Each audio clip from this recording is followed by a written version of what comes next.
How do I avoid a bad startup investor? The one thing that is almost guaranteed to destroy even the best-run startup is a bad investor. I should know. I had a bad investor do everything in their power to destroy my growing startup. I don't want this to happen to you. I'll share with you the 5 ways you can avoid a bad investor before, yes, before you take their money. I hope you like it. Hi, I'm Brett. On my channel, I help early-stage startup CEOs like you raise money and grow your startup.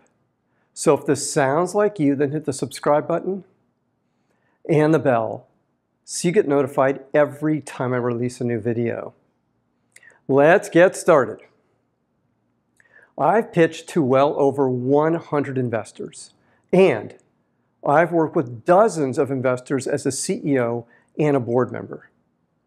I know what makes a good investor, and more importantly, I know what makes a bad investor. The thing about a bad investor is you are stuck with the bad investor for maybe the next 7 to 10 years of your life. The worst thing a bad investor can do is be so disruptive. They keep you from raising your next round of funding and destroy your company in the process. Let's start with the first one on the list. Number 1, downright bad terms.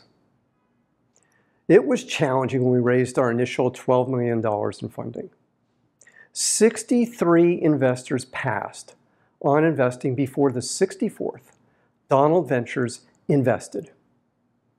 It took just 3 meetings for Donald Ventures to give us a term sheet.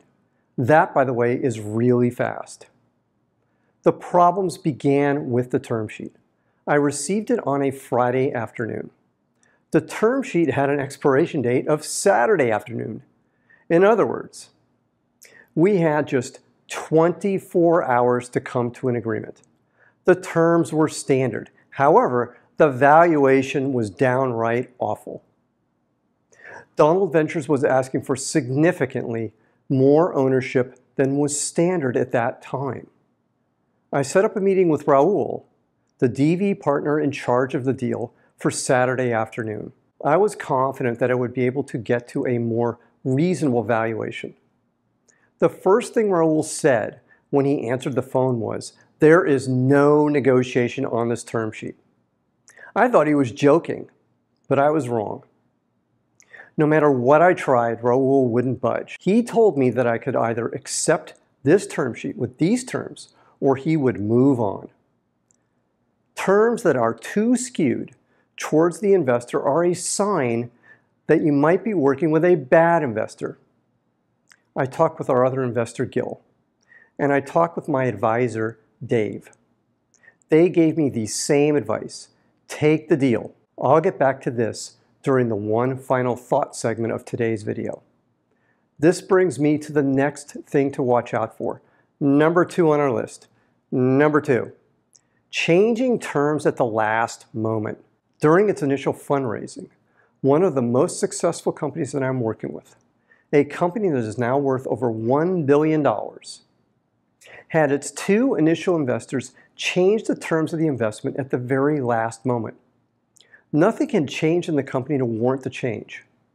Worse yet, the company had already passed on another term sheet to accept this deal. Again, just like in my deal, the investors in Ray's company were taking advantage of the situation to increase their ownership. I asked Ray if he could go back to the other investors, and he said he couldn't. Again, it was this deal with these terms, or there wouldn't be a company. Ray decided to accept the terms, and it almost came back to destroy Ray's company during the next round of funding when one of the 2 investors refused to agree to the terms of the next round of funding. The new investor gave Ray until midnight to get his existing investors to agree to the terms, which were very fair. The investor wouldn't answer his phone. Ray wouldn't give up, and at 11:50 p.m., with just 10 minutes to go, the existing investor agreed to terms. This leads to our next issue, number three, a tranche. A tranche means that you don't receive all your money at once. And of course, Donald Ventures put a tranche in the term sheet they gave us. We would receive $6 million up front. Then we would receive an additional $6 million if we taped out 5 chips within 15 months of starting. We completed the milestones in April, 3 months ahead of schedule. And there was no problem with DV giving us the next tranche. What I didn't realize was how at risk we were with a tranche. There was a vague clause in the terms of the tranche which read something like, the investors can withhold further investment if the business environment changes. In other words, if DV decided they didn't want to invest the balance of the investment, despite us meeting the terms of the tranche, they could legally withhold the funding. As the chairman of my company, the late Barry Cox, liked to say, welcome to the NFL. Needless to say, you don't want a tranche. Next, let's move to number 4 on our list. Number 4. The investor refuses to take a board seat. I guess I could have put this under the changing terms at the last moment, but this is so subtly bad and scary that it deserves its own explanation. There are exceptions to this rule, such as taking angel investments. But you want your large investors to take a board seat. Let me explain why. About 2 weeks before we were going to close our funding, Raul informed me that he wasn't going to take a seat on our board as he originally agreed to. Instead, he was going to give the DV board seat to an outsider. Investors have a fiduciary responsibility to the company when they are acting in their capacity as board members. Now, that was gone. Raul didn't have to pretend he was acting in our best interests. Looking back, this should have been a screaming red flag that we were operating in the danger zone.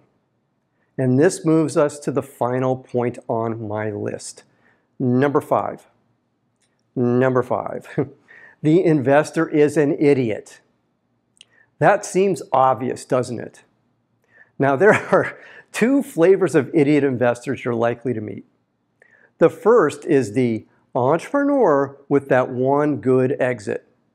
The entrepreneur had a successful exit from their company. Now suddenly, because this entrepreneur struck lightning in a bottle, they think that they are the world's expert on building companies.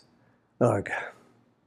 Now, suddenly they are telling you how to run your company in a way that can destroy your company. The second one is the idiot savant. Every industry has someone in it like this where you wonder, how did this person get into such an important role? Usually, in venture capital, they are associates that have worked their way up to partner in a fund. Many have no operating experience at all. Somehow, some way, they've had a couple good exits to keep their jobs, but they are clueless about what you're doing. And you want to avoid these people at all costs. Now, if this content is resonating with you, then please hit the like button right now. Now, here's my one final thought. Sometimes you have no other choice but to take money from a bad investor. Most startups do not have multiple term sheets to choose from. In fact, most startups are unable to raise funding at all. So my advice, despite the pain that Raul and Donald Ventures caused me, is take the money, keep your head down, and execute. A bad investor is not a death sentence always. Indeed, Ray's company, as I pointed out earlier, survived their bad investors to be valued at well over $1 billion. However, it easily could have gone the other way. And that's the message. If you can, avoid these bad investors. It's worth it, even if you give up more equity. Now, what did you learn from today's video? Put your answer in the comments column below today's video. And if you have any questions, put them in the comments column too, and I'll be happy to answer them for you. Now, I have one more thing for you today. It's my free startup pitch deck template. It has all the slides you need to develop an awesome pitch deck. Click the link below today's video, and it's yours for free. And if you haven't already, join my free group of startup CEOs, Zero to Pitch. It's a community for startup CEOs focused on growing their early stage startups and startup CEOs raising money for their early stage startups. Click the link below this video to join. Finally, click the subscribe button to get notified every time I release a new video. I'm Brett at brettjfox.com. Thanks for watching today. Take care. Bye.